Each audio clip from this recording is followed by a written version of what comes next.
मैंने दो एक डाली में सुमन दो किस्मत जुदा है राजा हो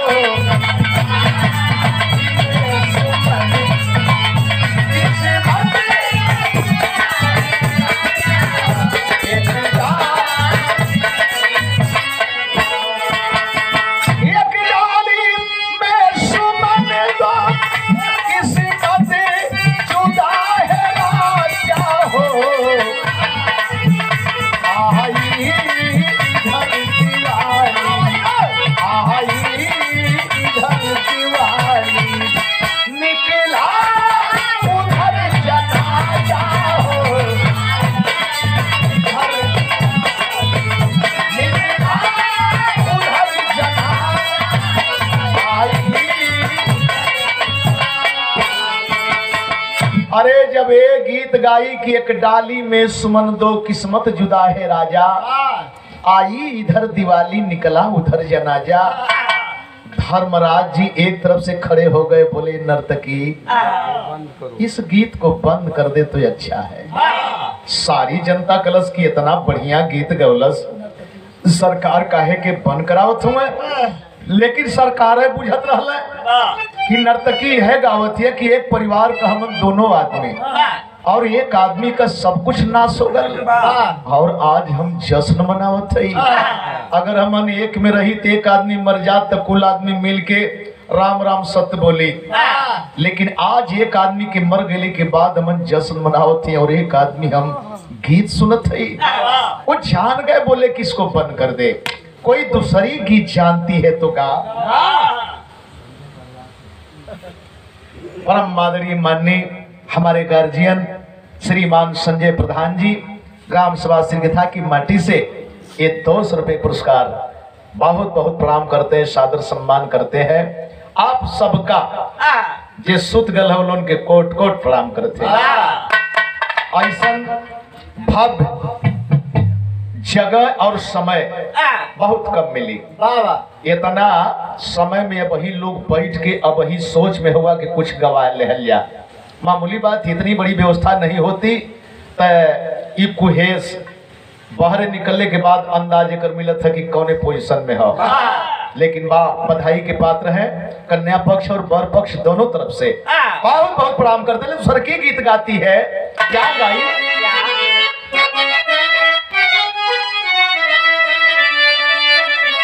बता दे या मेरे मौला मदीना कैसी बसती है। लेकिन नर्तकी यही भाव में गौलस का गौलस लगा दे आग पानी में, लगा दे आग पानी में जवानी उसको कहते हैं।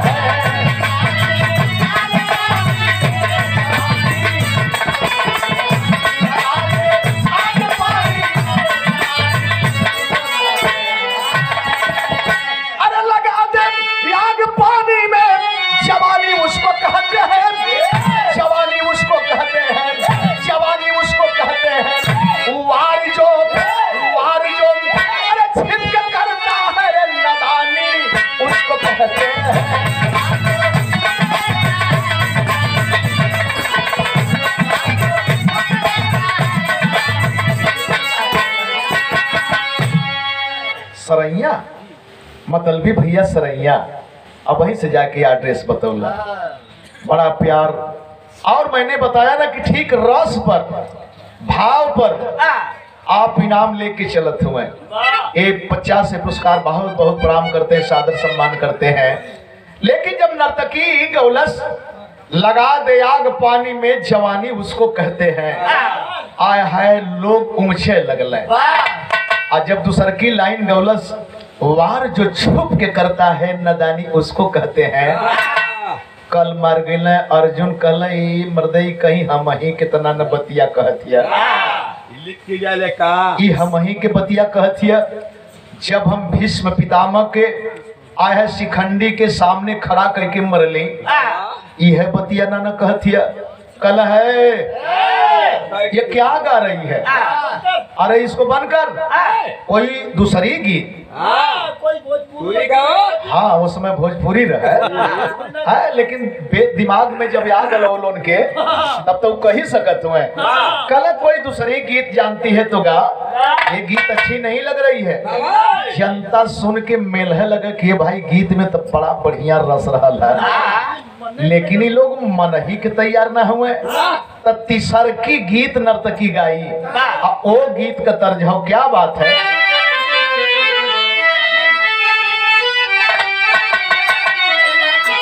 हर मैंने सुना है मैं खाने का,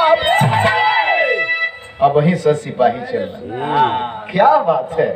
और सच्चाई है कि बहुत बड़ी जिम्मेवारी है, मामूली बात है, बहुत बड़ी जिम्मेवारी। आप दोनों बार हम चलिए हम जानते हैं कि आप वही कहली हम कि आप भले न रहे, लेकिन हम कलाकार कभी लाइन छोड़ करके अपना काम नहीं करते, क्योंकि यहाँ पर सारे लोग बारात के लोग हों, घरात के लोग हों, क्षेत्र के लोग हों, सारे लोग सम्मानित हैं और विरहा के प्रेमी हैं।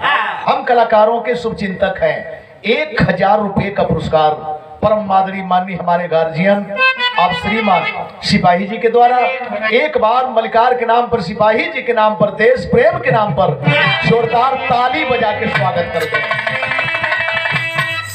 और आज के हमारे गार्जियन भी हैं, तो तीसर की गीत गाती है, क्या गाई। अरे मैंने सुना है मैं खाने का, अरे नाम बदलने वाला है, खोल के बोतल रख दे सामने, जा बदल दे वाला है।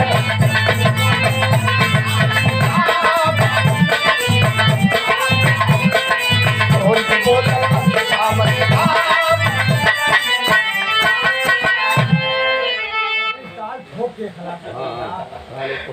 एकदम एकदम जरूरत यही पर हो जाए।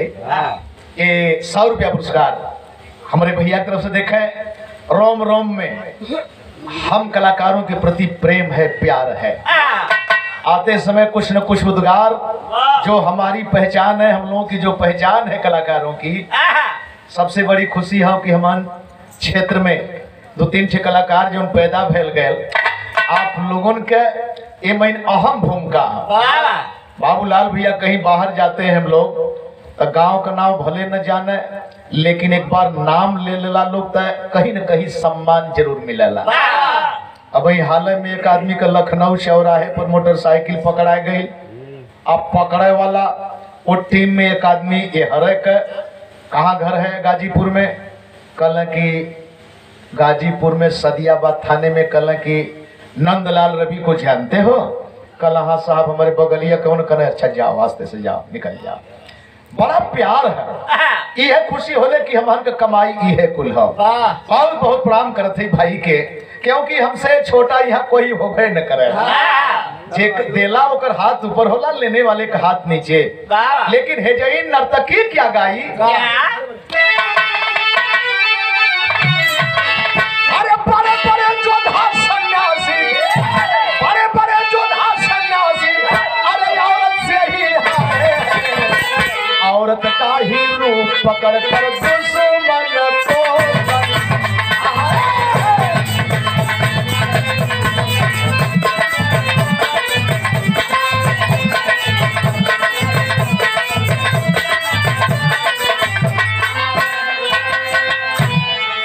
अभी तारीफ कर रहे थे। सच्चाई है, बिटिया रानी के पिता, दुल्हन के पिता परम आदरणीय माननीय लालमन बिंद साहब 101 रुपया पुरस्कार, बहुत बहुत प्रणाम करते हैं, कामना करते हैं जो हौसला, जो बुलंदी, जो उमंग हम लोग देख रहे हैं।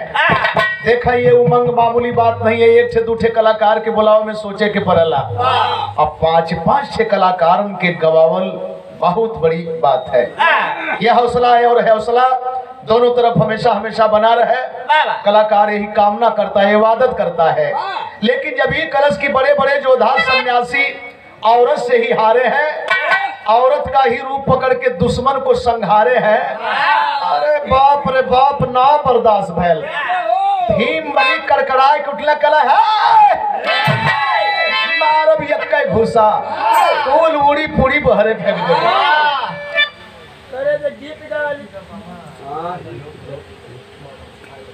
बिटिया रानी के मामा, दुल्हन के मामा, परम मादरी माननीय आप श्रीमान आनंद बाबू ये 500 रुपये पुरस्कार बहुत बहुत प्रणाम करते हैं।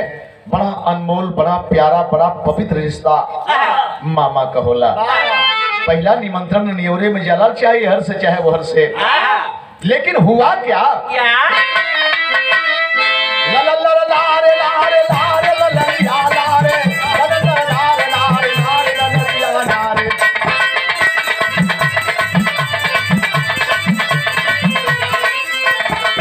खरज कर भोले भीम कैसा गाना गाती है, खरज कर भोले भीम कैसा गाना गाती है, खुशी की जगह आज धड़क रही छाती है।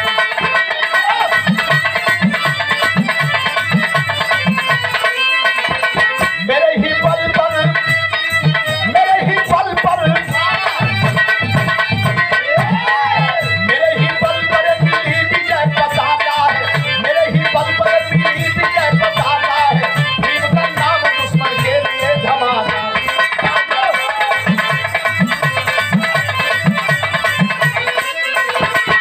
300 वीर अपने जैसे मार डाला मैं, 300 वीर अपने जैसे मार डाला मैं, बहाया मरुभूमि में खून वाला नारा मैं।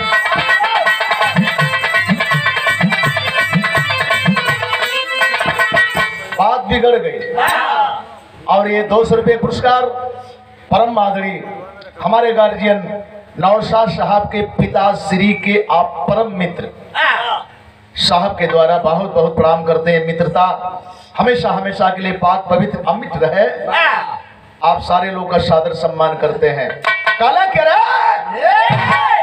हमके महीना मारत यही 300 लोगन के हम मरली, एक आदमी के हम मरली अगर साड़ी पहन के द्रौपदी के भेष में तो के मौका मिल गल महीना मारे का।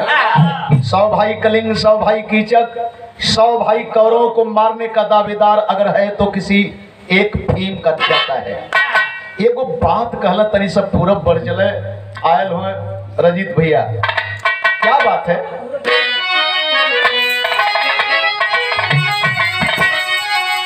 अरे माटी खाना गईली, माटी खाना गईली, हम वही माटी खाना मार हलरत आवे, अब हलरत आवे, दोनों रे यो बनावा हलरत आवे।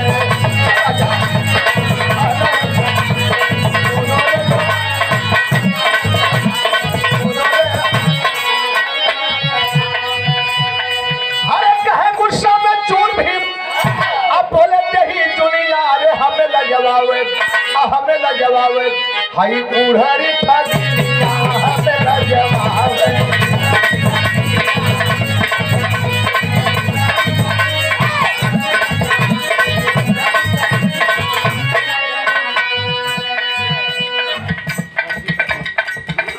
बड़े भाई रंजीत यादव और ईशपुर मोहम्मदाबाद के बगल से बड़ा प्यार है, दिल में तमन्ना है कि अपने दरवाजे दोनों दयादन के गवाही।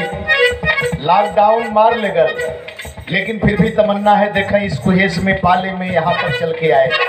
ये 500 रुपये पुरस्कार बहुत बहुत धन्यवाद देते हैं, नमस्कार करते हैं। और एक 50 पुरस्कार 100 रुपया पुरस्कार भैया हमारे मतलबी साहब सरैया की धरती से बहुत बहुत प्रणाम और सबके प्रणाम। कहले का अरे गुस्सा में चूर भी अब बोले नहीं चुनिया, अरे हमें लजवावे उड़हरी ठगिया, हमें लजवावे। काला की ताय महीना मारत यही, अरे तो के महीना मारे के मौका मिल गल। 300 के ना जेकर रथ उठाए के फेंक देली आज तक पता ना चलल, जेकर रथ उठाए के फेंक देली आज ले पता ना चलल। लेकिन एक बतिया एजेंट दिक्कत कर देला, अगर मैं नहीं होता तो पांडव पक्ष में ये विजय न मिलते, न तो आज तो के नाचे गावे का मौका मिले। अतः हमके महीना मारत है, आय हाय तबले तो बतिये बिगड़ गई। अर्जुन कल किल्ला है एकर मतलब हम एकदम डाढ़ है जा हम बक्सो न बानी जा अकेले कुल जीत ले लेकिन अर्जुन हैसे का नाम बतियावत हो एक बात बतौले आ ई नाच मकत्तर ई नाचे वाली गौलस नर्तकी संजोग से रंजीत भैया हम कहीं से आ गई खड़ा हो गल की बड़ा दिन के बाद तनी सन नाच सामने वाला मौका है देख ला 10 मिनट गधा कहीं के पहले बतिया सुना नर्तकी से भेंट ना मला उकर नाच कला है ये बात है भैया। तो उन नर्तकी गौलस का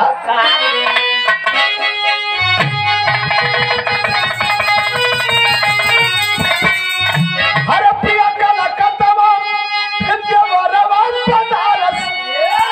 अरे सुध गल भसुरु मचान पे हम बिताई गईली एक बीड़ा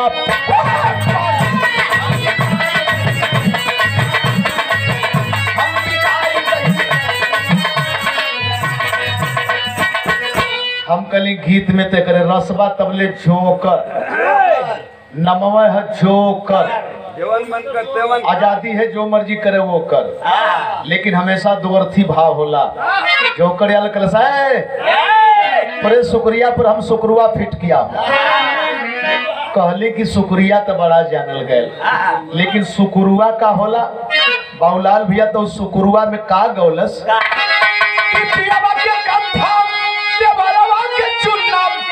अरे तोरे भसुरु के जरदा खिलाई के तोह के लूट ले सोपारा देखाई के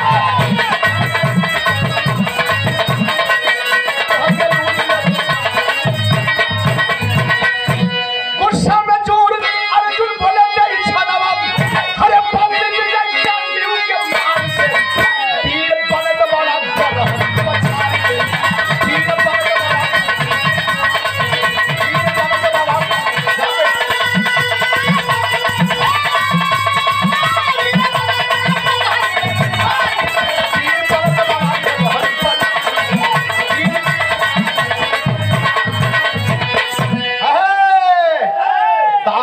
द्रोणाचार पुजारी अरे अंगराज जसना कोई धनुषा धारी कोई धनुषा अंगराज जसना अरे पौड़ी विजय उनके संहार के पीर बंद बड़ा गदहन पछाड़ के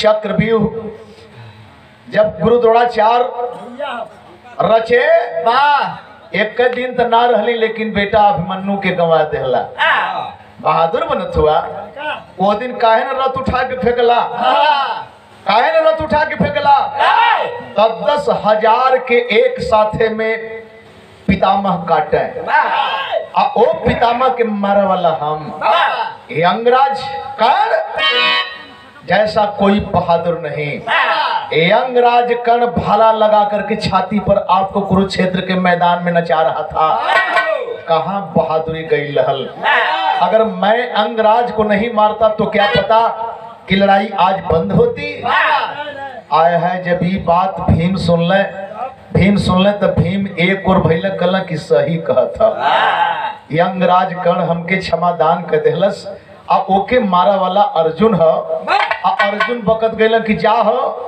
हमारी मतिन हो कि आज गावे बजावे का मौका मिलत है आज जश्न मनावे के मौका मिलत है तबले एक और से भिलभिलात बड़का भैया धर्मराज खड़ा भइले कल हमारे माने कुछ ना हमारे माने कुछ ना लेकिन कहले का हरे समाईना सागर में करुणा कहे समाईना सागर में करुणा वसुधा बृहस्पति गिर कर के पाए अमर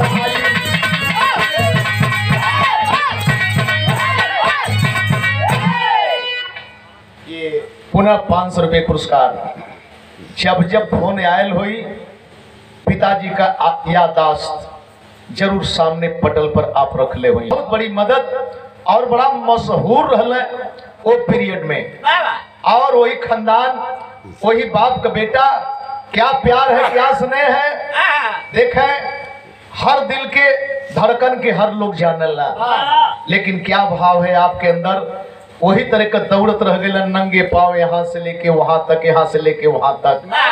बहुत बहुत प्रणाम करते हैं, सादर सम्मान करते हैं। नंदलाल, ये आप कहो, कभी था, आज भी है और रहेगा, इसमें कोई दिक्कत नहीं, कोई दोरा नहीं।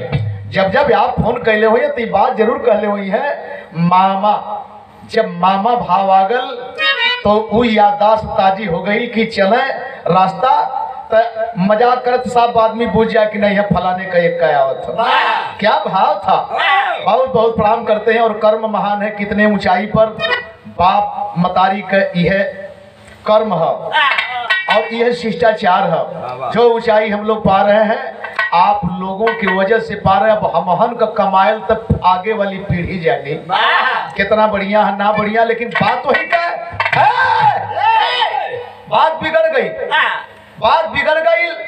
आखिरकार जब ये कहला के रे हमके लोग भुला गईला, बोले युधिष्ठिर, ऐ भाई सरिता भूली समंदर को, बतलाओ भाई क्या मालूम आदि का स्वाद बंदर को। जब यक्ष सभी को मुआ दिया, तब कहाँ गई बिरताई थी, अरे बल से बुद्धि बलवान हो तो मैंने ही जान बचाई थी। याद है, ये 10-10 हजार के काटे, आई रथ उठाए आसमान में फेंके, और हम जहिया चिल्लू भर पानी के लिए आप लोग जमीन पकड़ लिए थे, मैं बहुत बड़ी गलती कर गया। यक्ष के सवाल का जवाब देकर के आप लोगों को बचा लिया। आप लोग को नहीं बचाता तो आज नहीं झगड़ा होत, न मेहनत सुने का हमके मौका मिला। अर्जुन भीम दोनों आदमी एक और हो गए कि भैया सही कहते हैं, हमन खूब बहादुर है लेकिन दिमाग का कमजोर है। अपने मन के अब धर्मराज बकत जात हो कि हमारी मतीन रहल हो कि तो लोग के बचा देलस, आज हमके लोग मेहना मारत हुआ। अब तबले नकुल सहदेव ये कोर बाज गई, काहे बदे बाज गई? प्रोफेसर शारदा सिन्हा वाली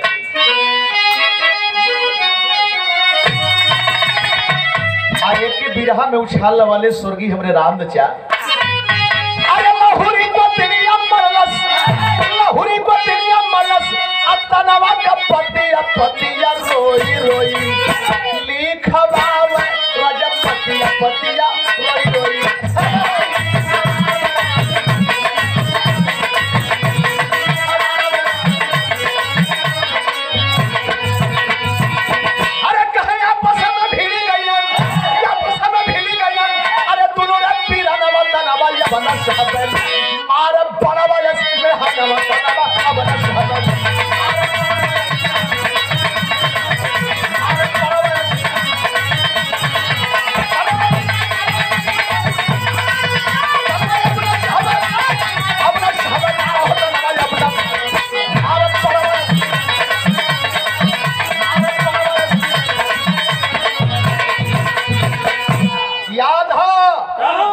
सब लोग अपने आप के बहादुर हुआ, लेकिन 18 दिन लड़ावे वाला के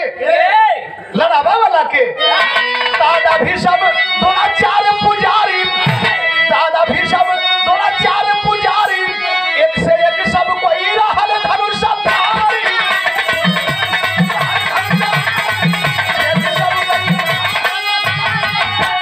अरे मरलू शकुनी मामा कर, मरली मामा शकुनी कर, भारत के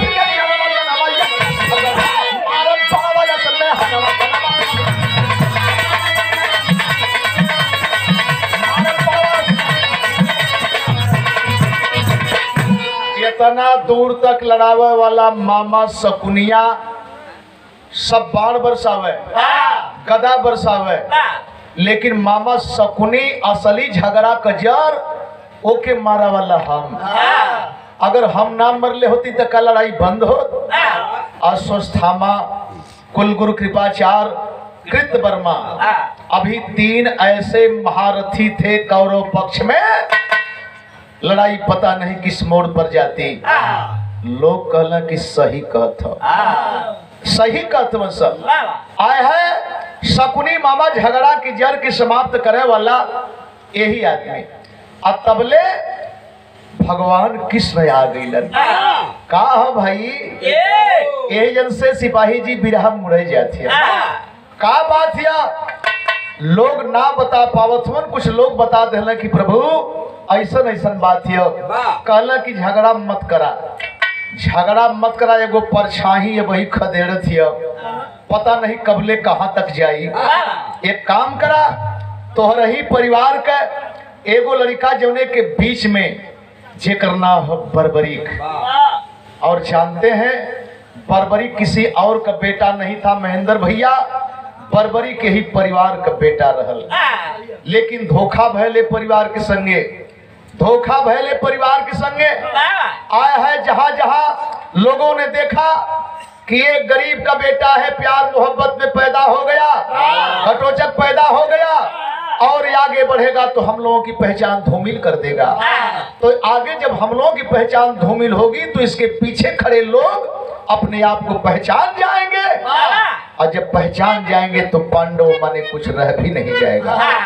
धोखा कर गल, कला की शिखर पर टांगल हो काट के, आज अंतिम दिन हो और चला वही जनी फैसला हो जाई। आज जब वहां लोग लेकर के गए हैं तो पूछ पड़े कि रे बेटा अब तो तुमको आज दुनिया छोड़ना ही है। यही से कबहू एक ठे बिरहा गाई कि केतु का सर कटाला रण में, केतु का सर कटाला रण में, गणपत मेघनाथ बर्बरिक राहु थे आला। गणपत मेघनाथ बर्बरिक राहु थे आला, केतु का सर कटाला रण में। इकुल मौर काटल गयल हो और कटले के बाद भी बकरा के तरह डिड़ियाल हो। यही के केहू केहू गावल के खा गइल लगा राम दाम कहिया देबु चिरई। बाबूलाल भैया जमाने का गीत है, कबहू धूमिल ना भइल, और जवन गीत माटी कहीं वही के छाट के शोध बदे भेजल गई। जब हाई कुल निकलत है 4 दिन वाली बोला भाव का तोहरे लीची कहो, हाँ सड़ जाए। साझी का नाच देखे गई बारात में तो कचका कह दिल, हाँ कमरिया ये कुल खोल के आनी गवैया भी वही के पीछे कि एकदम ओपन पर्दा हटा के। अरे पर्दवे तो हो, माँ भी जानती है, पिता भी जानते हैं, बेटा भी जानता है, बेटी भी जानती है, लेकिन यह पर्दे तो हो। बिरहा के हमन वो मुकाम पर पहुंचावल गए कि ताकि जमाना ये कहे कि बिरहा की सादगी क्या है। लेकिन हेजैन मौर कहलस का सफल भइल रजनीत जीत कान्हा के भइल।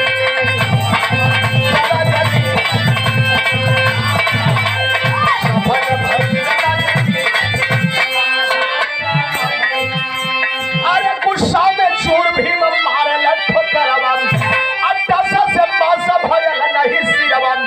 गिर गया बबुआ हो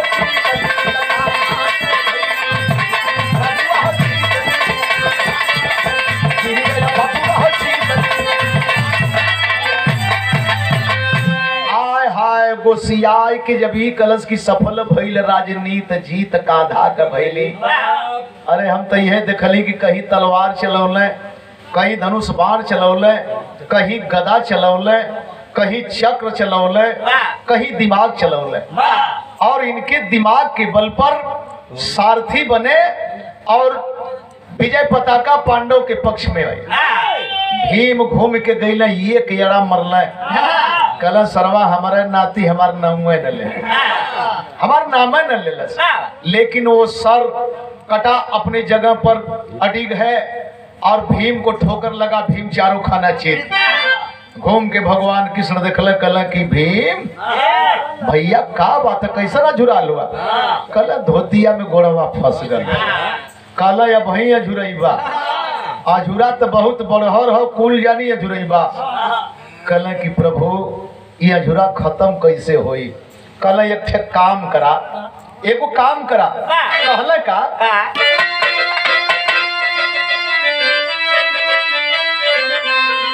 हर कहे मुरारी समय का ऐसा खेल मुर्दा बोल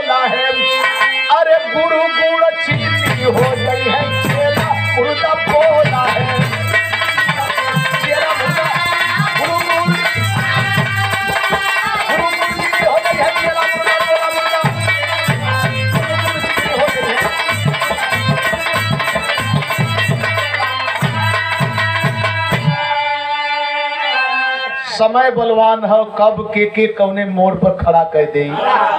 एक ठे काम करा, एगो यज्ञ करावा या यज्ञ में दरवाजे पर बुला के सबकर हाथ धोवा दा। लेकिन यज्ञ में ब्राह्मण ना ब्राह्मण आवे के चाहिए। इंद्रजीत भैया, ब्राह्मण और ब्राह्मण में बहुत अंतर है। जात से मतलब नहीं, विद्वता से पंडित हुआ करते हैं। जिसके अंदर विद्या है, जिसके अंदर विद्वता है वही विद्वान है, वही पंडित है, वही पंडित है। कहला कि वो आदमी चाहिए, यहाँ पर विद्वान आदमी चाहिए। लेकिन के हाव ये हर नाव बतावल गल कि फलाने के यहाँ चल जा, फलाने के यहाँ चल जा। शुरू हो गया यज्ञ निमंत्रण, अर्जुन लगे हैं देने हो। एक ब्राह्मण नेवता का नाम सुन, लगे भोकर के रोने हो। यज्ञ शुरू हो गए, गैलन नेवता देव बाबा फलाने तारीख के हमारी यहाँ होम जाप करे के हो और दोपहर भोजन करे के आपके। आज जब ये बात सुन ले ताकि के अर्जुन को भोकरी के रोवत हो महाराज जी। अच्छा, ब्राह्मण देवता रोवत हो अर्जुन कल कि भाई ई कोनो बीमारी तो इनके ना है, कहीं हम गलत जगह तो ना आ गई। केहू से जाके बगल में पूछा तो कहो भैया फलाने पंडित ही है। वो कल हाँ कल तब उनके कुछ कहली है, वो रोवत हो कल की गलती हुई कहीं तुहार। अब और चिहुक हो गई, और चिहुक हो गई। वो वापस आइले कहला कि रे मनौले मानत ना हो बाबा, तो के हम पूजा करे बदे खाए बदे न्योता देते और आप रोवत हुआ। लेकिन जब प्रत्युत्तर नहीं मिला तो वापस आए। आज जब वापस आए तो मेरे दोस्त घरे अपने भैया के सामने एक बात कहलन का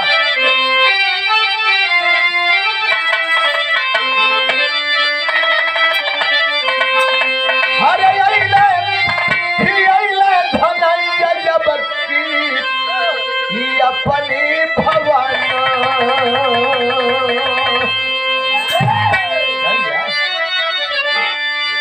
भैया के सभानवा कहला चीतला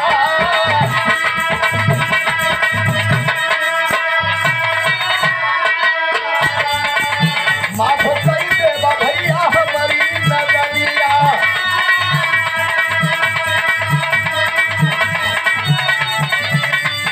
मानवा का बात खरा खरा, मानवा का बात अपने कहल सुना। देवता के नाम पर रोवल गुरु के नाम, देवता के नाम पर रोवल गुरु के नाम। आवन समय में देवा पतिया पता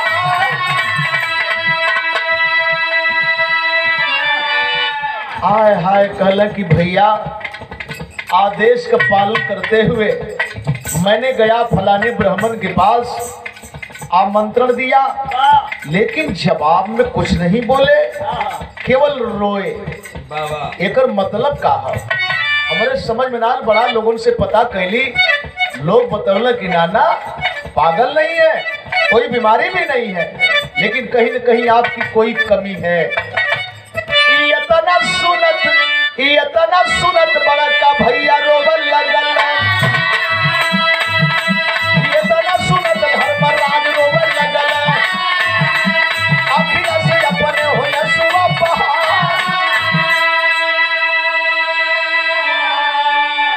मैंने बताया कि ब्रह्म मेला में आईना है समाज के लिए।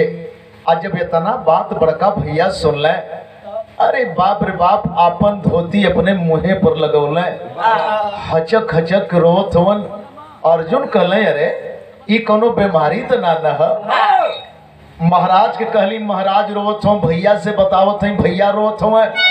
अब केहू से ना कहब, लेकिन रोवाई बंद भी ना होती, बर्दाश्त ना भयल कि पहुंचे धनंजय मनमोहन के सभानवा। पहुंचे धनंजय मनमोहन के सभानवा। अब सगल हवलिया के कहना सुना, सगल हवलिया के कहना सुना। हवा सरदार के पीता पर मोरे नीतवा, अब रोवल कन्हैया अपने सुआ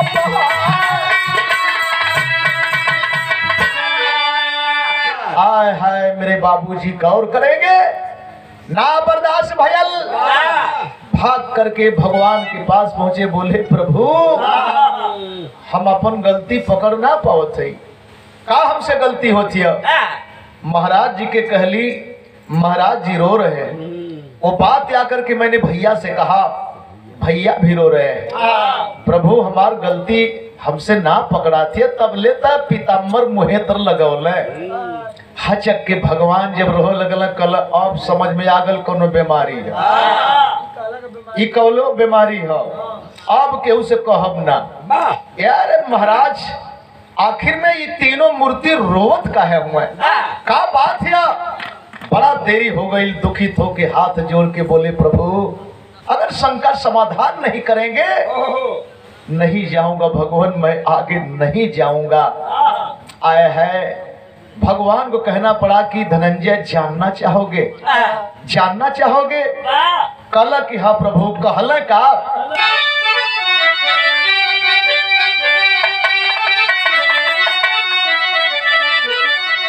हरे कहे मुरारी,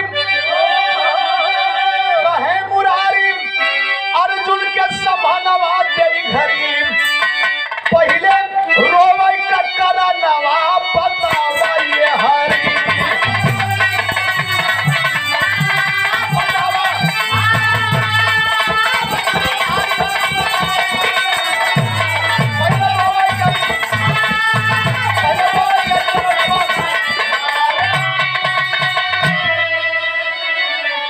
कहला जानना चाहते हो अर्जुन, जानना चाहते हो। ब्राह्मण रोए, आए अर्जुन आज होती कदर हमार, अरे कलयुग में कोई न पूछी बदली भाव विचार दिखाई, मदिरा पास जहन्नम बतावा ये हरि।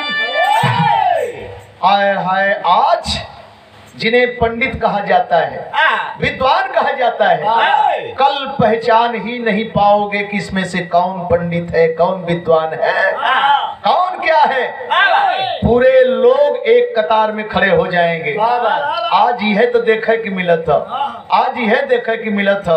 भैया जो उस समय आपने कहा कहला कि अच्छा तब मान ले, लेकिन भैया तो हमारे धर्मराज हुए, हमार भैया काहे बदे रोल है। धर्मराज रोए कि पंडित बुलाने पर नहीं आए, अरे कलयुग में वो बिना बुलाए गई है कहीं पधाए, होटल में बनाई है खानवा बतावा ये हरी।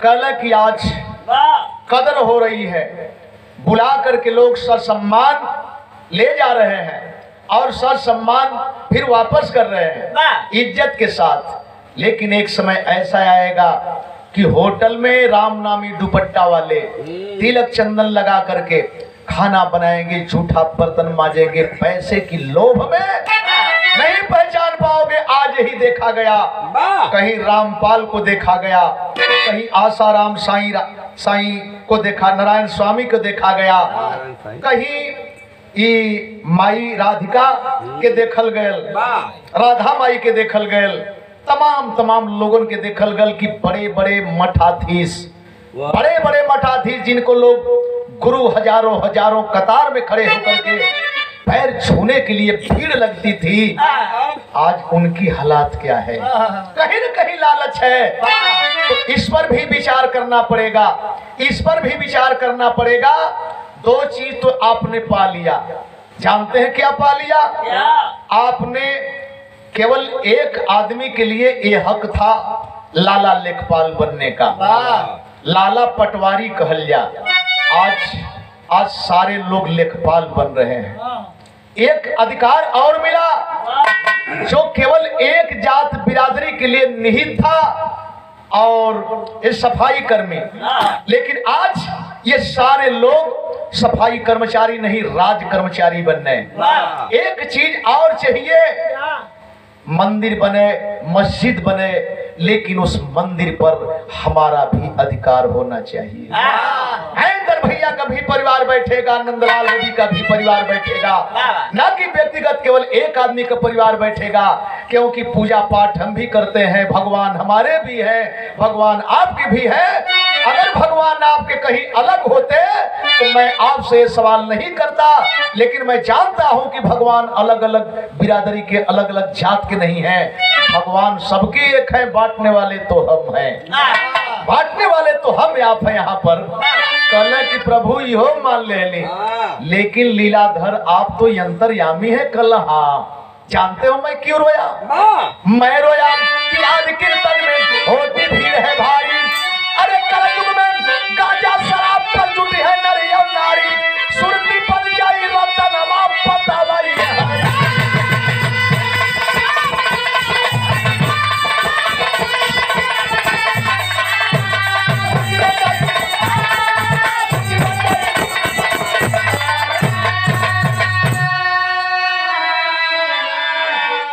आज घरे सब्जी न ले जाके, लेकिन पॉकेट में अगर 20 रुपया है तो खोजल जाता संगी साथी।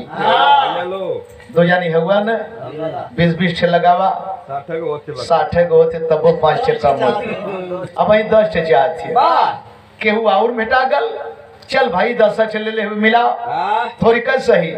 वही 20 रुपया को सब्जी घरे न जाए, लेकिन मिलावट मन करत है। तो सबसे बड़ी बात है शिक्षा जरूरी है।